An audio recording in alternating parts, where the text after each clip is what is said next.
सरकार आपके पास है।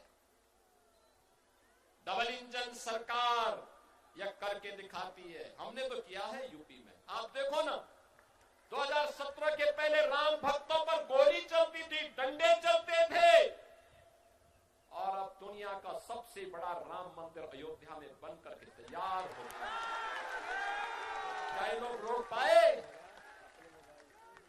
क्या कांग्रेस, क्या सपा, क्या टीएमसी, क्या डीएमके, क्या इन्होंने राम मंदिर बनने से रोक पाए?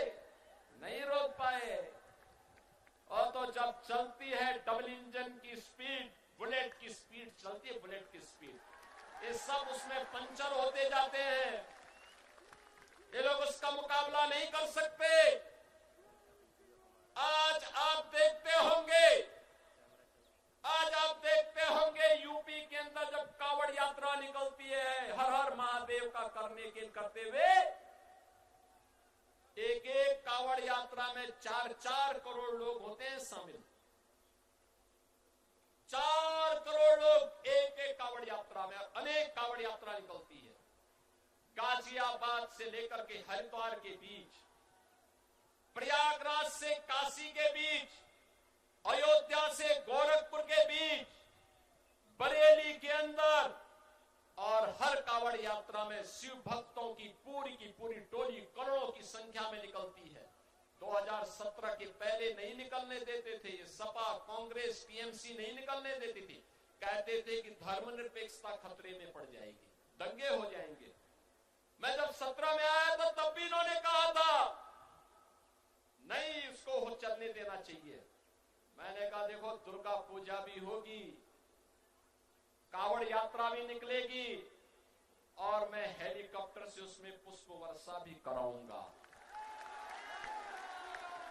अगर कोई दंगा करेगा तो उल्टा टंगवा करके मिर्च का झोंका लगा दूंगा।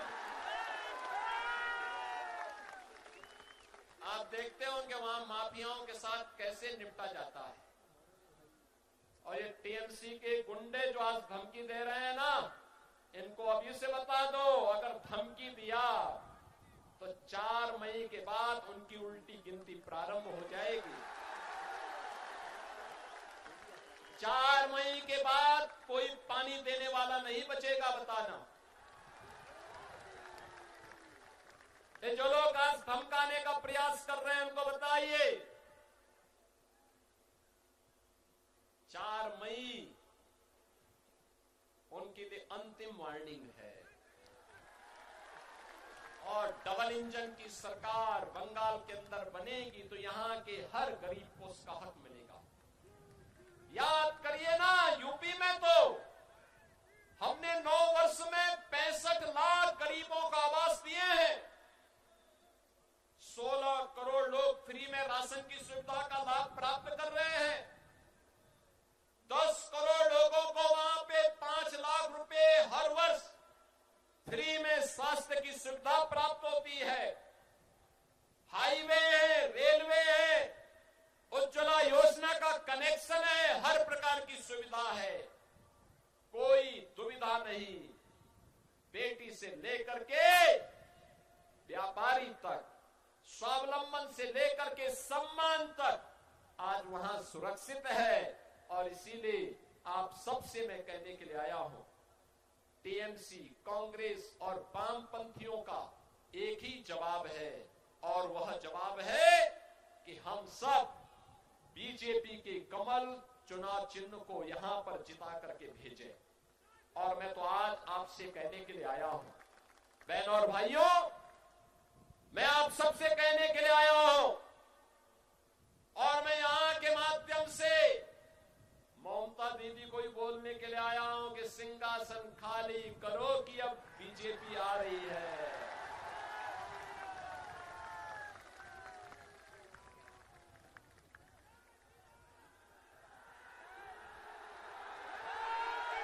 मैं कहूंगा बहनों और भाइयों, हमारे यहां पे दोनों प्रत्याशी यहां पर आए हैं। माता भांगा विधानसभा से हमारे निशीथ प्रमाणिक आए हैं। भारत सरकार में इन्होंने गृह राज्य राज्य के रूप में काम किया था। याद करिए निशीथ प्रामाणिक, जब कश्मीर में धारा 370 समाप्त हो रही थी और नक्सलवाद समाप्त हो रहा था, उस समय आदरणीय अमित शाह जी के साथ में गृह राज्य मंत्री के रूप में निशीथ प्रामाणिक थे। और आज सौभाग्य है आपका कि वे इस मातावांगा से बीजेपी के उम्मीदवार बनकर के आपके बीच में उपस्थित हुए हैं। निशीथ जी है और शीतल कुची विधानसभा से सावित्री बर्मन जी है।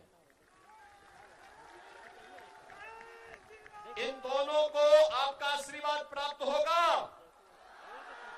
आशीर्वाद देंगे। इधर पीछे इधर सभी लोग दोनों हाथ उठा करके बोलो, घबराने की आवश्यकता नहीं, घबराने की आवश्यकता नहीं। दोनों हाथ उठा करके बोलेंगे, अपना आशीर्वाद देंगे, इन दोनों का आशीर्वाद देंगे। तो मेरे साथ मैं बोलूंगा, ओमार सोनार बांग्ला, आप कहेंगे टीएमसी मुक्तो बांग्ला। आमार सोनार